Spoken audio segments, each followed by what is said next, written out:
A graça e a paz do Senhor Jesus. Amados, estamos aqui para trazer a oitava lição, né? A lição de número 8 de jovens. Hoje nós vamos estudar um título muito importante. A lição diz Abacuque, a intercessão de um homem cheio de esperança. Hoje nós vamos estudar, né? Então fica conosco aí até o final, né? Nós vamos aprender muito hoje sobre a intercessão, né? Nós vamos entender por que é tão importante a gente interceder. O Abacuque, né, foi um profeta que ele se preocupou muito com o sofrimento do povo, ele não entendia muito o que estava acontecendo, questionou Deus muitas vezes, não para lançar alguma culpa em Deus, né? Mas ele intercedeu muito porque ele tinha um amor ao povo. Até os questionamentos de Abacuque, né, um profeta de Deus, ele questionava porque ele não estava entendendo certas coisas, né, conforme nós vamos ver nessa lição, né? Então, nós vamos aprender muito sobre um homem que questionou Deus no sentido de não entender o que estava acontecendo, né? Então, vai ser importante essa lição e ela vai nos despertar a fazer igual Abacuque fez, ser um intercessor, que mesmo não entendendo nada no início, questionando a Deus, né, pelo amor que ele tinha ao povo, mas depois que a sua mente abriu, que ele entendeu os propósitos de Deus, né, como Deus ia efetuar o juízo dele sobre os injustos, sobre os ímpios, né, então ele foi quando ele disse aquela frase, né, ainda que a figueira não floresça, que as ovelhas do pasto minta. Então ele viu toda essa situação e ele entregou na mão de Deus e falou, ó, o que Deus fizer tá bom, o que Deus fizer tá feito, né? Ele passou não só a entender, mas a aceitar. Então é uma lição muito importante. Eu faço um convite para você se inscrever no meu canal. Se você não se inscreveu ainda, nos dá aí a honra, já estou honrado aí com a tua presença. Se você não se inscreveu, se inscreva aí no nosso canal, dá o seu like, compartilhe com seus amigos, né? E Deus vai te abençoar também, porque você se inscrevendo, você ajuda a ranquear o nosso canal, que a nossa finalidade é essa aí, é ensinar a palavra de Deus, tá bom? Então, Abacuque, a intercessão de um homem cheio do Espírito Santo. Tá meio quente aqui, mas vai dar, o Espírito Santo refresca, né? Bem, o texto do dia é: ouvi, Senhor, a tua palavra e temi, né? Aviva, Senhor, a tua obra no meio dos anos a notifica, na ira lembra-te da tua misericórdia. Bem, então nós vamos ver aqui o primeiro, a nossa introdução aqui, nós vamos ver nessa lição, conforme eu já introduzi aí, acerca da resposta dada por Deus, né? E quais as circunstâncias que fazem parte desse triste momento da história de Judá. Não foi fácil, né? Era um momento terrível, né? Onde o amor tinha desaparecido e cada um vivendo no seu egoísmo, né? Simplesmente eles não aceitavam, né, a vontade de Deus, se afastavam cada vez mais dele. Então, a vontade de Deus era o quê? Trazer aquele povo pela palavra ao arrependimento, né? Mas isso aí nunca aconteceu. Bem, então vamos lá. O nosso primeiro objetivo aqui é comparar a iniquidade em Judá e na contemporaneidade. Então nós vamos comparar a iniquidade de Judá com os tempos de hoje, né? Você percebe que não tem muita diferença, né? Então a iniquidade de Judá, o caos, né, e o sofrimento. Então Judá, Judá é uma das tribos, né, das 12 tribos de Israel. Porque quando houve a separação, as 10 tribos foram separadas das duas, que foi Judá e Benjamim.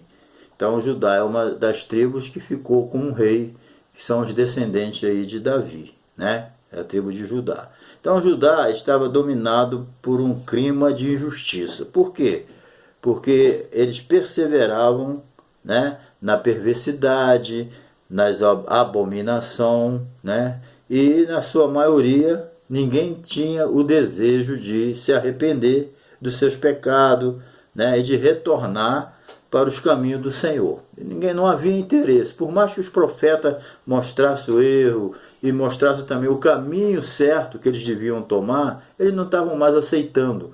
Inclusive, todo profeta que trouxesse uma mensagem de arrependimento se tornaria um profeta impopular, né? Ou seja, não aceitariam que ele ensinasse. Então, a palavra mais usada no livro de Abacuque, a palavra hebraica, era ramais, que traz o quê? A referência de uma violência extrema e desmedida. Era o que estava acontecendo. A violência, ela estava ultrapassando os limites, né? E Abacuque, quando via isso, ele não entendia. Será por que Deus está permitindo que o mal venha prevalecer sobre o bem, né? Ele tinha esse questionamento dele, dentro dele, né? Então, porque o que prevalecia era isso, que traz essa referência de uma violência extrema, essa palavra ramais. Então, tudo isso era o quê? Um problema para os mais fragilizados e também aos que não se permitiam se corromper com as iniquidades da época, né? Então eles sofriam muito com isso, porque quando havia esse domínio do mal, esse domínio da injustiça, o que acontecia? Aquelas pessoas mais fragilizadas é que, como posso usar uma palavra aqui, um adágio popular, é que pagava o pato. Aquelas pessoas mais fragilizadas, aquelas pessoas que não concordavam com o erro, né? É igual você estar dentro de uma instituição que tem lá um grupo que está se corrompendo, está se vendendo, e se você está ali naquele meio e você não quer se corromper, não quer aceitar essa ideia de iniquidade, você começa a ser discriminado e você é obrigado até a sair daquela situação, porque senão você pode até morrer. Então hoje era assim que estava vivendo Judá. Ou você se corrompia, aceitava os erros deles, ou você era discriminado, entendeu?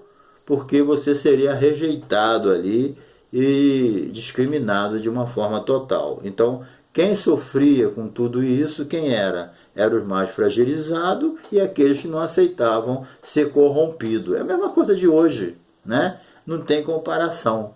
Bem, vivendo em tempos de iniquidade. Então a gente pode comparar, voltando aqui, né? A gente pode comparar a situação vivida de Abacuque com a situação vivida hoje no mundo, né? Conforme eu disse agora, em que a iniquidade, as injustiças têm se multiplicado velozmente, né? E também o que Jesus disse no seu sermão escatológico, né, que por se multiplicar a iniquidade, o amor de muito se esfriará. É o que está acontecendo, o amor está esfriando, né? As pessoas botam tudo num saco só, generaliza, eles não sabem mais separar o joio do trigo, tá? Entendeu? Porque a pessoa vai perdendo o amor, a pessoa vai vendo tanta perversidade, tanta coisa horrível acontecendo, que a pessoa vai ficando com o coração duro. Se ele não buscar Deus, né? Igual o Abacuque fez, igual o Abacuque não estava entendendo o que estava acontecendo, nem aceitando, mas ele buscou a Deus. E Deus abriu o entendimento dele e não deixou que ele tivesse uma visão errada em relação a Deus da situação. Porque você vê tanta maldade, né? Tanta maldade acontecendo nos dias de hoje, que você pensa, meu Deus, por que Deus permite tanta perversidade? Por que Deus permite que o mal domine sobre o bem, né? Por que Deus permite? Era esse o pensamento de Abacuque. É o que muita gente pensa hoje. Mas se Deus existe, por que ele permite isso? Muita gente tem esses pensamentos. Até os cristãos mesmo, né? Eles podem até nem falar, mas eles têm esses questionamentos dentro dele. Mas quando o entendimento da gente abre, a gente entende que ninguém vai deixar de comparecer diante do juízo, a gente começa a entender que há um tempo determinado por Deus para todas as coisas. Deus, nesse momento e nesse tempo que a gente acha que Deus não está se importando, está deixando o mal dominar sobre o bem, Ele está dando tempo para as pessoas se arrependerem. Ele está dando tempo para as pessoas caírem em si e tomar uma posição diante de Deus. Agora, quem não cai em si e não entende o mal que eles estão fazendo e não quer se arrepender, com certeza eles vão dar conta diante de Deus, entendeu? Mas Deus está dando tempo. Por isso que no julgamento final, ninguém vai ter desculpa diante de Deus, porque todo mundo teve tempo e tempo para se arrepender do seu mal e mudar a rota do seu destino. Mas as pessoas não querem se arrepender, ou não se arrependem, né? Então é isso que está acontecendo. Então a iniquidade, ela tem se multiplicado velozmente, né, e tem trazido consequência cada vez mais desastrosa, né? A destruição das famílias, a violência urbana, né? A pessoa mata por causa de um celular velho, usado, toma o celular e dá um tiro na pessoa, não há amor, né? A pessoa não quer só roubar, ele quer matar, né? Aquela ganância de querer, né, as coisas sem suar. Deus disse: comerás do suor do seu rosto. Mas as pessoas querem roubar, não querem ter trabalho com nada, quer tudo na hora. Então a maldade está aí, a vida está desvalorizada na mão dessas pessoas, né? Então a violência urbana está aí, ó, aos olhos visível das pessoas, né? A crueldade é impressionante, né? As pessoas matam de forma perversa, né? Quando vai fazer uma perícia de um corpo, aquele corpo foi maltratado, mutilado, concretado, né? Crucificado, é tudo. Você vê coisas horríveis na vida antes de matar a pessoa. Há um ódio tremendo no coração. Então são tempos de quê? De iniquidade, né? Então é impressionante, né? E as coisas que acontecem, impressiona a gente. Moradores de rua, condenação, né, do padrão da vida santificada. As pessoas não aceitam que você seja diferente, que você viva uma vida separada do pecado. Muitos querem que você viva uma vida desenfreada igual eles. Eles não querem estar sozinhos, eles querem estar acompanhados. E por você não viver uma vida de iniquidade, você é criticado, não é aceito, né? Mas o que importa é obedecer a Deus do que os homens, né? Quem vai nos salvar, e quem nos salvou, quem morreu pelo nosso pecado foi Jesus. Não é a opinião da sociedade. Respeitamos a opinião da sociedade enquanto ela não venha contra a palavra de Deus. Ela violou a palavra de Deus, estou fora. Estamos fora, né? Bem, então a prostituição, a lei frouxa, leis que são feitas para, né, facilitar a corrupção. Na verdade, muitas leis são feitas assim, e bandidos perigosos são postos na rua simplesmente com o argumento de que pegando uma brecha na lei que facilita isso, né? Então são coisas do homem iníquo, o homem sem Deus, o homem natural que não compreende as coisas de Deus, né? Então às vezes uma pessoa inocente paga pelo culpado, certo? Então é isso aí que tem acontecido. Bem, número 3, chegada a hora, né? Então o povo sempre foram, né? O povo sempre foram pelos profetas alertados, né, quanto ao juízo de Deus devido às suas más escolhas. Deus nunca deixou o povo sem orientação. O povo quer seguir o seu caminho errado, que Deus não vai obrigar ninguém a não fazer coisa errada. Tem certas coisas que ele impede, ele sabe por que tem coisa que ele impede e tem coisa que ele não impede. Se ele não impediu da pessoa fazer, pode ter certeza que essa pessoa vai dar conta no dia do juízo, certo? Então, Deus, ele sempre usa os profetas, como ele usa a igreja hoje, ele sempre usou os profetas e hoje ele usa a igreja para alertar as pessoas, né, das suas situações erradas diante de Deus. O juízo está se aproximando, né? Então, podemos comparar a situação vivida nessa parte. Então, o povo sempre foram pelos profetas alertado quanto ao juízo de Deus devido às suas más escolhas. Nós temos o livre-arbítrio. Eu sou o que eu escolho ser. E acabou, né? Se eu quiser ser um mau elemento, eu vou ser. Se eu quiser ser útil, eu vou ser útil. Depende da minha escolha. Eu tenho diante de mim a bênção e a maldição. Escolhe o que é certo, né? Então, a nossa escolha é que vai decidir a decisão final. Então, Jeremias, né, ele gastou, né, a sua vida no chamando o povo ao arrependimento. Se nós vimos na lição passada, Jeremias, ele passou a vida toda chamando o povo ao arrependimento. Então, conforme nós vimos na lição passada, Jeremias era até uma pessoa impopular, porque ele pregava aquilo que o povo não queria ouvir, que é se consertar diante de Deus. O povo preferiu manter a sua vida errada e por isso que eles foram levados para o cativeiro, né, de Babilônia. Mas nem todos ali que foram levados, como Daniel, seus amigos, viviam na iniquidade. Mas o justo sempre paga pelo pecador. Está ali no meio, vai junto, né? Mas esses tiveram uma repercussão lá na Babilônia, como Daniel, que foi um grande estadista e Deus foi glorificado na vida dele e na vida dos seus 3 amigos, certo? Então, quando os profetas chamavam o povo ao arrependimento, eles não vinham, então os profetas com certeza sofriam muito com isso, eram rejeitados, né? Sua família era rejeitada, havia um sofrimento muito grande quando o profeta era rigorosamente obediente àquilo que Deus mandava ele pregar.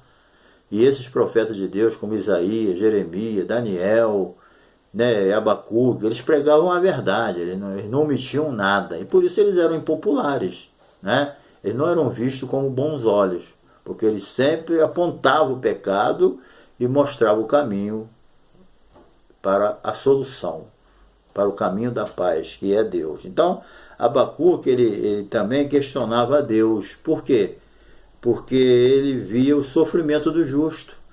Ele falava, tem tanta injustiça na terra e os ímpios não são punidos e os justos sofrem junto. Ele não aceitava isso, porque ele não entendia o que estava acontecendo, né? Então, Abacuque questionava a Deus a respeito do justo que sofriam junto com os ímpios, entendeu? As mesmas atrocidades impostas a eles. Por quê? Porque o justo sofria junto com o injusto. Vamos lá ver. Depois ele entendeu, né? Você vê aí, o justo está sofrendo mesmo que sofre o injusto. Vem uma pandemia, pega o justo e o injusto. Certo? Vem uma carestia, pega o justo e o injusto. Vem um desastre aí, vem, por exemplo, um terremoto, morre o que obedece a Deus e o que não obedece. Você vai no hospital, está doente lá o que é justo e o que é injusto. E Abacuque não entendia bem isso, ele achava que quem tinha que estar lá sofrendo era o injusto, e quem é justo não era para sofrer porque está obedecendo a Deus, mas não é por aí, né? No mundo tereis o quê? Aflições. Então nós devemos ter bom ânimo, certo? Bem, vamos para a segunda parte aqui da nossa lição, que é contemplar o cuidado de Deus. O objetivo é esse, contemplar o cuidado de Deus para com o justo. O segundo objetivo. Então nós vamos aqui contemplar o cuidado de Deus para com o justo. Vamos ver que Deus não abandona a gente, né? Então o castigo de Judá, bênção ou maldição, aquilo que já falamos. Então Deus, ele permite diante de nós a bênção e a maldição, entendeu? Mas nós somos exortados por Deus a escolher o caminho certo. Tudo depende das nossas escolhas. Deus, ele dá orientação, ele mostra o que é maldição, o que é bênção, ele mostra para a gente pela sua palavra o que é certo, o que é errado. Agora a escolha é nossa. Se eu odeio o caminho certo, eu vou seguir o caminho errado. Mas se eu amo a justiça de Deus, eu amo os caminhos de Deus, João escreveu que os mandamentos de Deus não são pesados. Para quem ama a Deus, os mandamentos de Deus dá até prazer. Mas para quem não ama a Deus e não quer se consertar, os mandamentos de Deus é muito pesado. Mas para quem é crente mesmo, os mandamentos de Deus, obedecer a Deus é uma coisa maravilhosa, dá prazer. Quando a pessoa tem dificuldade de obedecer a Deus, ele tem que fazer uma introspecção e ver, eu sou crente mesmo? Eu nasci de novo? Porque quem nasceu de novo, se é uma nova criatura em Cristo Jesus, ele tem que sentir prazer nas coisas de Deus. Não é possível, né? Então, diante de nós está o que é bom e o que é ruim. Mas Deus fala, escolhe o que é bom, escolhe a bênção, né? Ah, mas eu não quero, então segue o teu caminho. Né? Mas não é isso que Deus quer para a gente. Deus quer dar o melhor. Deus não criou o homem para isso. Né? Bem, Agora, nossas escolhas são elas que determinam o nosso futuro. Então, Deus não é indiferente a situação nenhuma, né? Porém, Ele nos orienta e tem um tempo certo para agir e determinar o juízo sobre o desobediente. Então, Deus, Ele não quer o sofrimento das pessoas, Ele quer bênção para a gente. Deus quer abençoar o seu povo. Às vezes Ele é obrigado a nos corrigir. Por quê? Deus corrige aquele que ama. Por quê? Porque Deus quer que a gente seja participante da sua santidade. Por que Ele quer que a gente seja participante da sua santidade? Porque sem a santificação, ninguém verá o Senhor. É isso que Deus quer, né? Então Deus, Ele nos orienta para seguir o caminho certo. Ele ensina através dos seus profetas, dos seus mestres, o caminho certo. E a Bíblia, a palavra de Deus, ela está aí para nos orientar, entendeu? Ele sempre fala, diante de ti está a vida e a morte, mas escolhe a vida. Ele está falando da vida eterna, né? Não é dessa vida medíocre que nós vivemos, que é um preparo para uma vida eterna, né? Então, Deus, Ele deixa claro, há uma bênção para os obedientes e há uma maldição, um juízo sobre aqueles desobedientes, obstinados, que já decidiram não desistir da sua maldade, certo? Então, número 2 aqui, o sofrimento do justo. Então, o profeta, ele questionava a Deus a respeito do sofrimento do justo, mas ele entendia bem, né, o que aguardava os judeus que viviam na impiedade. Ele via o sofrimento do justo, conforme nós já falamos, né, questionava, mas no seu coração ele sabia o que Deus tinha preparado para o desobediente, porque ele era um profeta, né, tinha comunhão com Deus, tinha intimidade com Deus, né, embora a princípio ele não entendia por que o justo sofria debaixo da mão do injusto, mas depois ele foi compreendendo as coisas e entendendo que o juízo viria de qualquer jeito, entendeu? Então, ele precisava entender isso. Então, ele sabia o que aguardava. Então, a indagação era porque um povo mais ímpio e pecador iria trazer o juízo sobre o seu povo, entendeu? Um dia a Babilônia também seria julgada. Ele ficava pensando, vem cá, como é que Deus vai usar um povo pior do que o nosso para castigar a gente? É assim, Deus estava castigando o povo desobediente através de um povo que também um dia seria julgado. Deus pode usar uma nação para castigar outra, mas essa nação também, se não se converter, Deus vai castigá-la também. Entendeu? A correção de Deus, ela é completa. Deus não faz nada de injustiça. Ele usou a Babilônia para corrigir Judá. Agora, depois ele ia usar outra nação para corrigir Babilônia, entendeu? Babilônia depois, anos depois, décadas depois, ela também foi corrigida. Pode demorar até 100 anos, mas o juízo de Deus vem sobre todo mundo. O julgamento de Deus está aí, ó. Ele vem lentamente, a misericórdia é rápida, mas o juízo vem mais devagar, mas bem, vai chegar, né? Vocês sabem que Babilônia era uma nação muito perversa. E um dia ela foi julgada também. Mas Deus deu tempo dela se arrepender, né? Ela não se arrependeu porque não quis. Entendeu? Então é assim. Assim é individualmente. Então, número 3, pela fé, né? Um dos versículos mais conhecidos da Bíblia, que é Hebreus 1:11, né? Isso aí, na Bíblia, é que define com precisão o que é fé. É o firme fundamento, né, das coisas que se esperam, é a prova das coisas que não se vê, ou vice-versa, né? Então a fé nos dá sentido ao ato de orar, porque cremos que Deus nos ouve. Então, se você não tem fé, não vai orar. Por que muita gente para de orar? Porque perde a fé. Ele está orando por uma cura, né? Igual eu oro, estou orando por uma cura. Aí um dia eu penso assim, Deus não vai atender minha oração não. Aí ele para de orar. Perdeu a fé, acha que Deus não vai curar mais, ele vai orar para quê? Então a fé é que sustenta a oração. Jesus mesmo diz uma parábola sobre o dever de orar sempre e nunca desanimar. É isso que Deus quer da gente. Então, o que faz você perseverar não só na oração, mas em outros objetivos que Deus tem prometido na sua palavra? É a fé. Perdeu a fé, perdeu tudo. Não perca a fé. Deus é digno de toda confiança, tá? Então a fé nos dá sentido ao ato de orar, pois cremos que Deus nos ouve e nos fortalece em meio à nossa caminhada, né? Anunciando o reino de Deus. A fé, pela fé, nós vencemos diversos desafios, né? Com ousadia, cheio de ousadia, a fé da ousadia. Tudo que os apóstolos fizeram na igreja primitiva foi pela fé. A fé da ousadia, da coragem, da ânimo, e não deixa você parar. Nós vamos para a última parte agora, que é o terceiro objetivo aqui, que é conhecer o que é intercessão. Na nossa lição agora, nós vamos conhecer o que é intercessão. Vamos para a parte final. Número 3, coração de Abacuque. O coração de Abacuque, profeta Abacuque, né? O homem que questionou Deus. Bem, os profetas enviados por Deus sempre se dirigiram às pessoas específicas, né? Enviados por Deus.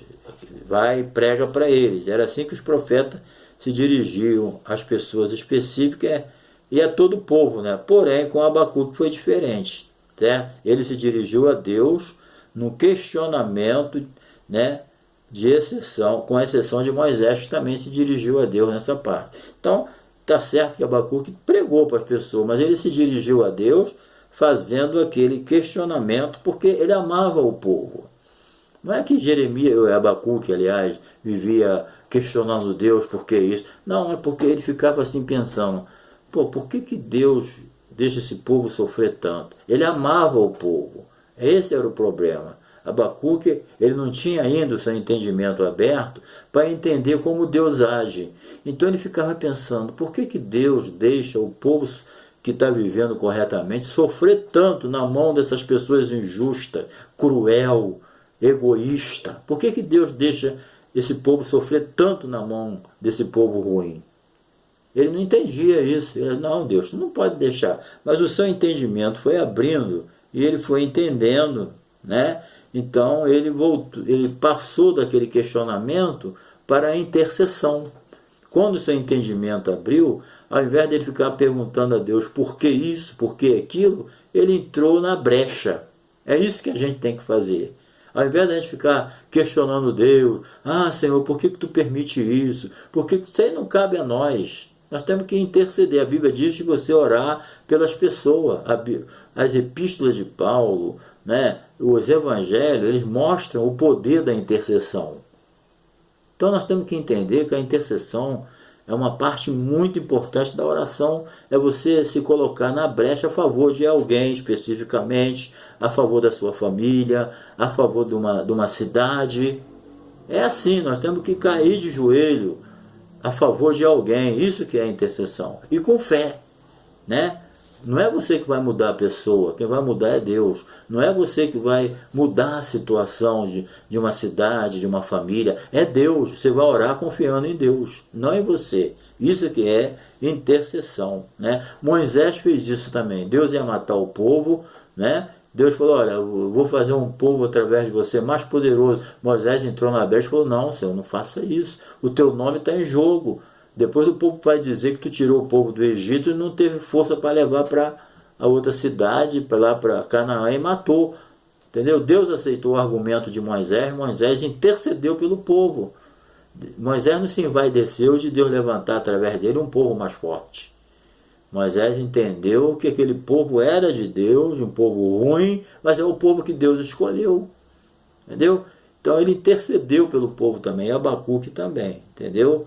Então é isso que a gente tem que entender. Entendendo a atitude de Deus, né, como passiva demais, ele achava que Deus estava demorando muito, no seu entendimento falho, ele achava que Deus estava muito devagar para resolver o problema daqueles que obedeciam a ele. Ele achava que Deus tinha que ser mais rápido, defender mais rápido. Mas Deus, ele está enquadrado naquilo que ele ensina a gente em Eclesiastes 3. Há um tempo determinado para todas as coisas. Nós que servimos a Deus, que oramos, nós temos que entender que no calendário de Deus, no horário de Deus, no tempo de Deus, no kairós de Deus, há um tempo determinado para todas as coisas. Como nós não somos oniscientes, nós não sabemos nem o que vai acontecer daqui a 10 minutos, nem 1 minuto, nem com 1 minuto tu morre infartado, né? A gente não sabe, né? Quantas pessoas pregando igual eu estou pregando aqui, ensinando, e cai morto.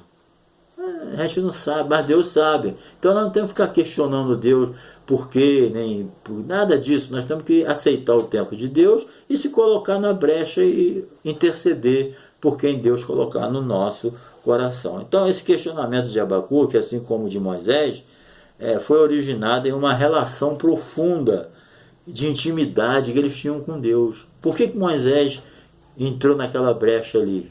Porque ele tinha intimidade com Deus. Por que Abacuque também fez a mesma coisa? Porque ele tinha intimidade com Deus.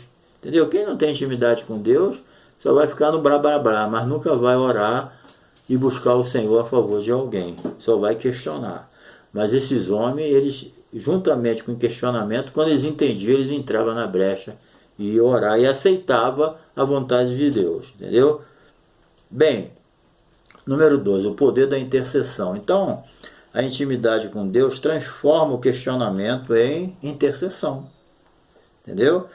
Quem tem intimidade com Deus, ele começa questionando porque não entende. Mas quando ele entende, ele cai de joelho na brecha. Joelho é uma força de expressão. Ele vai orar e buscar o Senhor a favor daquilo que eles questionavam, né? Então, a intimidade com Deus transforma o questionamento em intercessão. Porque não numa questão de discordância, que ele não concordava com Deus. Ele achava que Deus tinha que agir mais rápido, né? Então, mas sim por uma série de sentimentos e virtude pelo principal. Qual é? O amor. Quem ama, intercede. A intercessão é o ato de mediar a favor de alguém. Quando você está intercedendo, você está mediando a favor de alguém, certo? Encerrando, um coração cheio de esperança. Então, a sensibilidade de Abacuque, ela nos impressiona num primeiro momento. Ele exprime um sofrimento terrível, a ponto de questionar Deus, chorar pelos justos que sofrerão no cativeiro. Ele ficava pensando, meu Deus, como é que pode? E o povo que amava a Deus, por que ele vai sofrer junto com aqueles desobedientes? Ele não entendia isso. Mas Deus tinha um plano com os obedientes, como teve com Daniel e seus 3 amigos. E muitos foram usados lá na Babilônia, né?